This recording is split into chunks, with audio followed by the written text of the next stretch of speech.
news platform. Good evening and welcome to the show. As Sri Lanka gears towards harnessing its growth potential, which is geared towards economic recovery, let's zero in on the role of STEM, particularly where are the women in science, technology, engineering and mathematics, especially in tech. Let's find out by speaking to our guest tonight, Chathini Uduwana, Ambassador, Women in Tech, Sri Lanka Chapter. Good evening and welcome, Chathini. Good evening. Chathini, to set the stage, speak to us about the tech landscape for women in Sri Lanka. Is it an inclusionary space? Are there barriers that are being faced by women in tech in Sri Lanka? Just looking from the outside and inside, there are two perspectives. So I can say that we have lots of opportunities even for like undergraduates, and even like when you are someone joining back to the workforce after having a kid, like we have programs for returning mothers.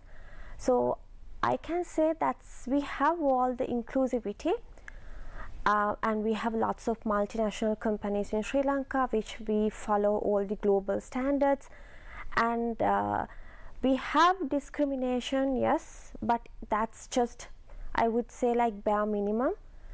But it coming with the mindset, now we have noticed in a trend in Sri Lanka, that's where the women, females, that's where they don't want to come to the industry.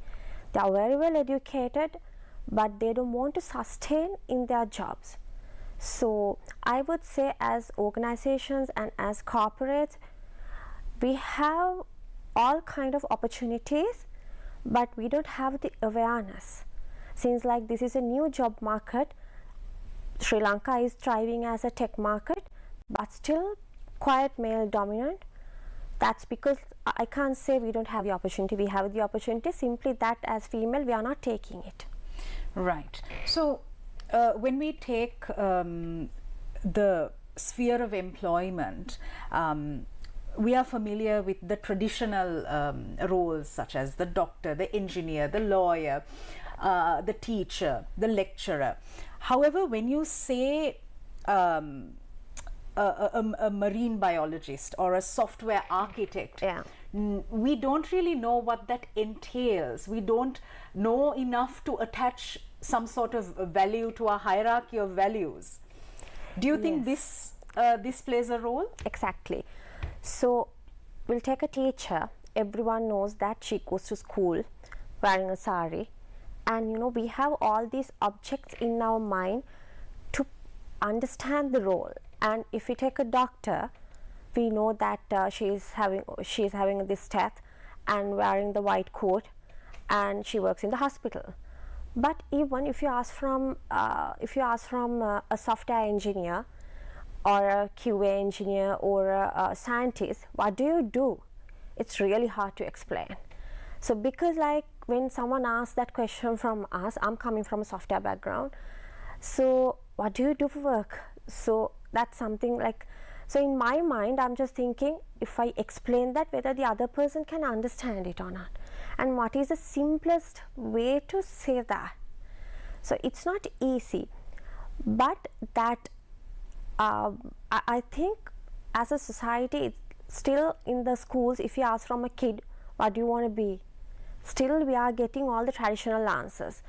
No one is saying that I want to work in big data, I want to work in maybe AI. No one says these things yet.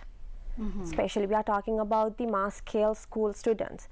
And even we have ICT subjects and everything, but whether people can really understand that. So the classic experience is when someone says that I work in software, your closest relation can come and ask like, can you fix my computer? So that's the understanding. But people, they don't know the type of the jobs and what kind of offices that we work in, what sort of environment, culture.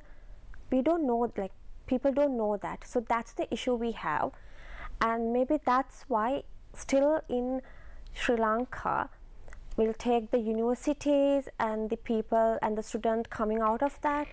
So I would say still we have a huge area to cover, educating people, especially if we want to change the participation, the numbers, then we need to educate the parents first.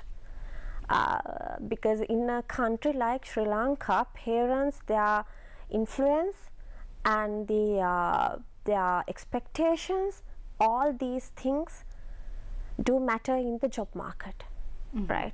So then imagine now if you are a doctor, you work in some far away place and you do all the night shifts, and maybe you stay in quarters or something, your parents will be okay. But if you work in Colombo, working as like some software role, like software engineer or architect or something, if you have to go home after 11 o'clock, then that's a problem. But you are getting like really good salaries. We pay, like the software industry, they have really good salary scales and everything in the like all over the tech industry, I would say. But still, you know, that's not recognizable, and you don't get that the social status quo because of that not having the awareness. Right. Yeah. Okay. So on whom does the responsibility lie in getting rid or lessening this knowledge gap, this information deficit? Yes. So we'll take all the if like we don't have we can't blame anyone, right? That I think the we have a we can see there's a problem. So that's why I'm saying we need to start from the school level, not from the A levels level. I'm talking about we need to start from like at least from like grade 3 and involving kids in these technical things, and the letting parents know that your kids has a future there in these streams as well, not only becoming a doctor or a teacher. Same as all the other sectors, STEM sector adds value as well, and like with lots of opportunities, because we have lots of female engineers, and the I would like if I can mention names, we all know like Dr. Neelika and I think Dr. Methika. All these people have done so many tremendous good work to the STEM sector, and but they are not in this very popular culture, but to the global level and to the adding Sri Lankan landscape to the global level, they have done amazing jobs. But still the parents, the general public, still there's a stigma. So I would like to say parents especially, and the whole ecosystem in this society, since Sri Lanka is thriving as a tech hub, imagine if we can get all these university students, all the female university students to our workforce. So Chathini, a majority of university students in Sri Lanka are female, but only very few in terms of percentages join the workforce, and this is especially true for the STEM sector. Yeah. So this is a dangerous and very alarming trend. Where is the misinformation and disinformation going from? Yes. So yes, we have almost like almost 50% of the university students are female in the STEM sector, but according to the 2019 data, only 34% are joining to the workforce. So in that case, and then from my experience I can tell these 34%, they are not staying in the job, they are not staying as a professional. I think women, they naturally, we have a role of taking care of things, the caregiver role. So the most of the time we have noticed they, after getting married and once they have kids, they are not joining back to the work. So of course then we have a problem, since like all the universities and all the education system, we have free education, and I think we have spent a whole lot of money to produce just a one graduate. Right. And then where is our ROI if they are not coming to the job market? So we need to, Sri Lanka has a good future in this tech sector, because Sri Lankan, I would say, like talking about the ICT background, the work of our engineers are higher in quality, and so that's why we are getting lots of foreign work. But what if that we can get these all these female engineers to the workforce, then we can do more. And then at the moment we are in economic crisis, but I think we need to address to that issue from the grassroots level, and you know, like the educating little girls, and we need to show them these are the role models, and I think that is really important. Even though you are coming out of the, even though imagine now you are in the university, you are learning these technical stuff, you are really good at it, but still you don't have any idea about the workforce. You don't have any idea about it because we don't get that exposure in Sri Lanka. Sure. So that's the problem. Okay, you stumbled across a very valid point. How do we take on the patriarchy? Because there is a gendered dynamic clearly. What should be our role in taking on the patriarchal value systems, Chathini? Yes, because I think that's the root cause, right? One of the root causes. One of the root causes. But I feel like that depends on how you face it.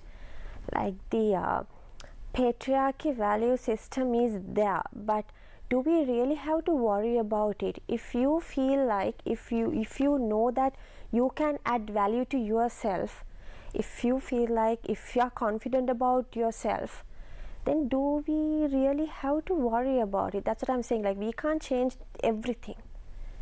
Okay.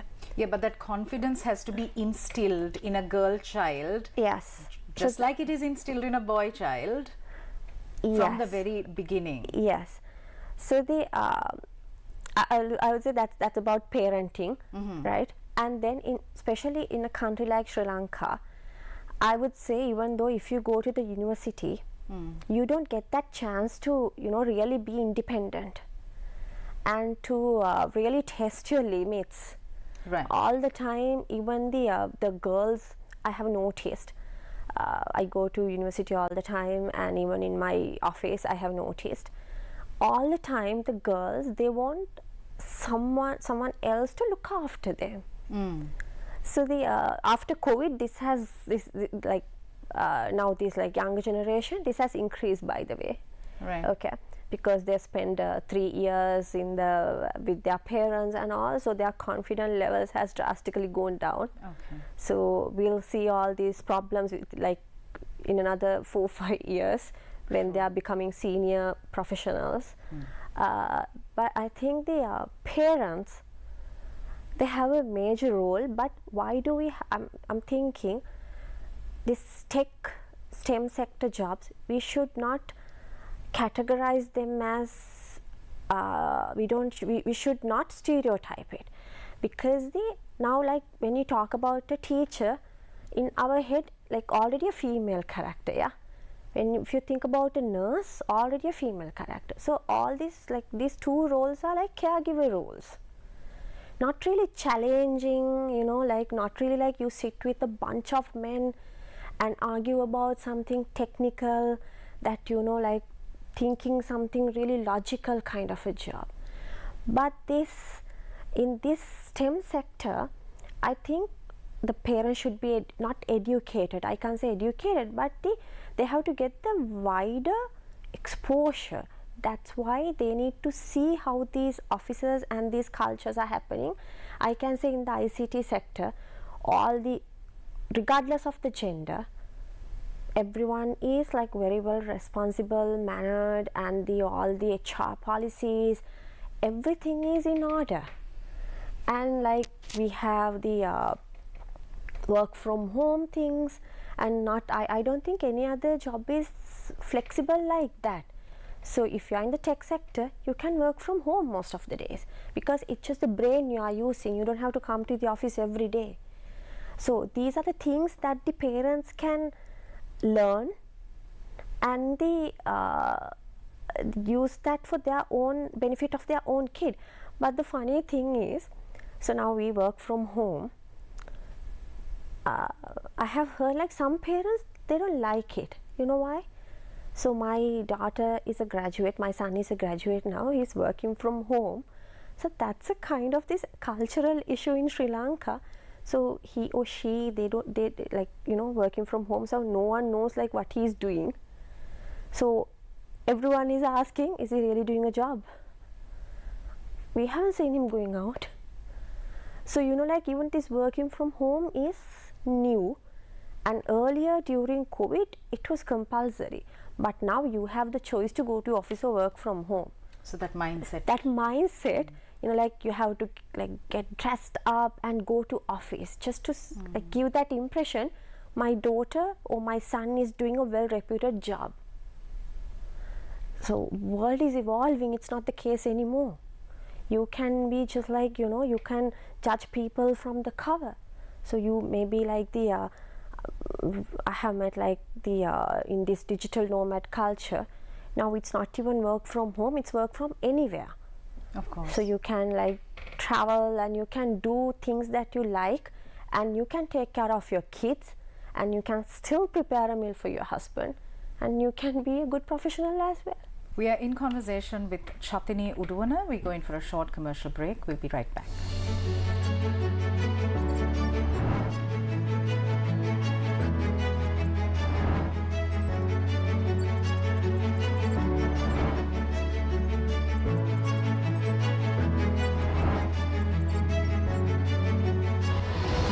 The People's Platform.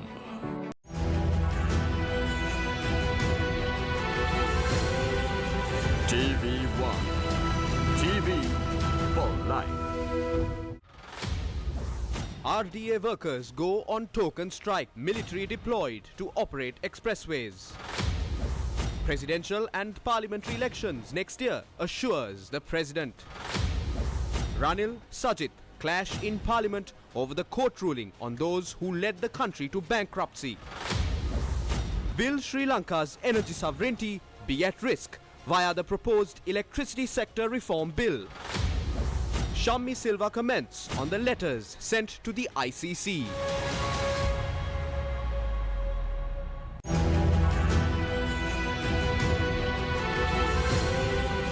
TV1.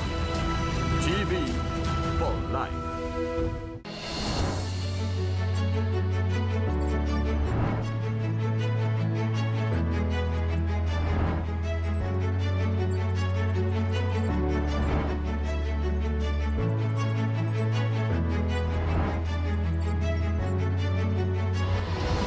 The People's Platform. Welcome back. Our topic of discussion tonight is where are the women in STEM?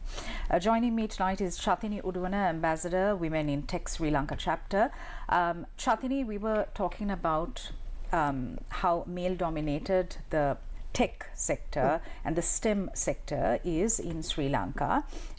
We also need to talk about solutions, what needs to be done. We need to talk about mindset change, the role of the state perhaps. I'd like to ask you about this notion that all of us as fallible human beings face, which is that of unintentional bias. Yes. How does this affect the tech sector in particular?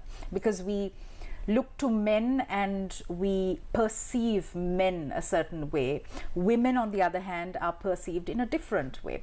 You alluded to the role of teachers and nurses being soft and kind, whereas ICT professionals, we immediately imagine tough, aggressive men. Yeah. Yes. So yes, now we'll get an example. So if you go to an interview in a like tech company, yes, most of the time there will be only men, right? So then that's a struggle at first place. And then so even the interviews that will be, so one thing I say, in any of all these interviews we have technical tests, okay? So it's not only talking. So everyone, like, they will be marking your test and everything. So of course if you cannot get the job because you are a woman, you know, so you need to be technically competent to do the job. So in that way, I think even though there's a discrimination because I have seen these interview scripts and all, so I have seen really funny things, but still if you have the certain skills, then you're good. And then again, for the once you are in the workforce, this discrimination I have noticed still, like not even only in Sri Lanka, globally, women, like female salaries are lesser than the male salaries. For the same job of work? Yes, that's in all over the world, okay? So so I have noticed when we are getting a promotion, and the scenario is, there is even though you are really good at your work, you all the time continuously you need to prove that you can do this, you can do this. So women are set to a higher standard than men. Yes. And then like you get sick, so you just go home or you get a day off. So how they interpret that is, that's why we are saying it's really hard to work with women, right? But that's just like nothing to do with being a female professional. That's just like okay, like it's just normal for everyone, right? But that's the negative side of this male dominant industry. So that's why I'm encouraging like women to come to the senior positions. Just don't settle just like doing the bare minimum job, you know, just in the operational level. Okay. Don't settle there. It's like only we can change this. Right. If we have more senior positions, more senior people where we can take decisions, then that will change. So women need to be in decision making spaces more. And how do we create that? How do we enable this? Yes. One thing is role modeling, okay, and then the young girls, when they are getting out of the university or maybe in the school level, their expectation has to set clearly. And then of course like huge role in the family, and again even they are in the workplace, they need to you know update themselves regularly, because it's not about doing a great job in the office. You need to balance your life, and it's okay to be ambitious, but our society is like, now you have had enough education, why don't you stop it there? I have heard these comments, okay, why do you have to go to university, haven't you had enough? I have heard these things personally. So like I'm saying is like, if someone wants to do that, we need to empower them, we need to encourage them. And the brain capacity wise, Sri Lanka is blessed with like really smart people. Sure. So we are just losing it because of these cultural and social barriers. What is the role of sensitization training, not just for women? You brought in this example saying that a lot of young girls feel the need to be looked after by someone. So that lack of agency, how do we help them work on themselves, empower them? What is the role of sensitization training, not just for women but also for men? Because men also need to Yes. be allies in this role. Yeah. Because it works in the best interests of men and women if both men and women contribute to the workforce, because they bring in a plethora of skills collectively. Yes. So that's so I guess in that case we need to start that from the student level, the school level, and we should stop spoon feeding for kids. Just let them get some responsibility, get the accountability for the work that they are doing, guide them, but don't spoon feed them. If they are in the university level, these are adults. It's like the parents should know at one point they have to let go of their kids, and they should know, like, you know, I think as parents they should create a good product, right? Like not wasting their time and money as well. So then just let it be, and that's, otherwise we can't solve this problem. Now we expect all these things, like, you know, my kid should accomplish this and that, and we set expectations as parents, but maybe it's not your kid wants. So this is not only applicable for girls, as you said, this is for boys as well. And the new generation, in my experience, this is a problem, like a common problem for both genders. I think like the most recent graduates are, I have heard the like phone calls that mothers are calling and okay, what did you eat for lunch? What time you are coming home? And this is the question. And in a society like Sri Lanka, office is the only place that where you can socialize as adults. And imagine asking this question from a 25-year-old man. I feel that's a little bit funny, and that is like, you know, so we are talking about women empowerment, but that's a common issue for men as well. So that's where we need to start. So I'm sticking to my point, we really need to educate parents first of all. Okay. My final question, how do we encourage more women to get into the fields of STEM tech? Yes. So actually in Sri Lanka there are lots of organizations, and even the tech companies, they have, even in the universities, they have good programs, and still people are trying to, decision makers, they are trying to do their best, like encouraging girls.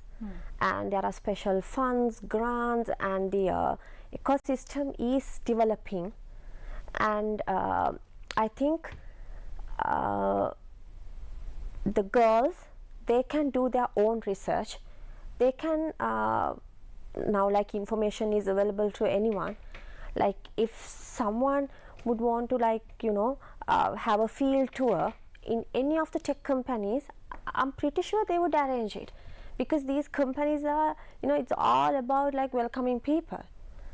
And the imagine that you get lots of opportunities working in STEM sector. People really don't know that.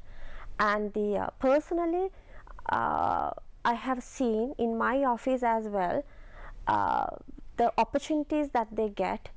So they really need to improve their soft skills as well, not only the technical skills. Talk to someone, you know, like be confident.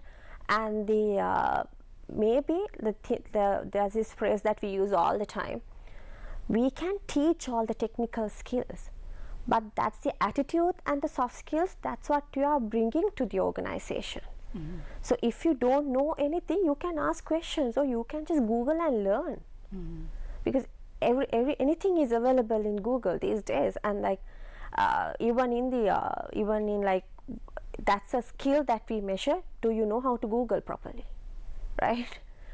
So I think people should read more, and not about the all the funny stories, but about the real issues happening in Sri Lanka, and then as an individual how we can be a part of that solution. Yeah. All right. Thank you very much, Chathini Uduwana. Thank you for sharing your perspectives on the role of women in STEM and tech. Thank you for watching us. We'll see you again tomorrow. Good night.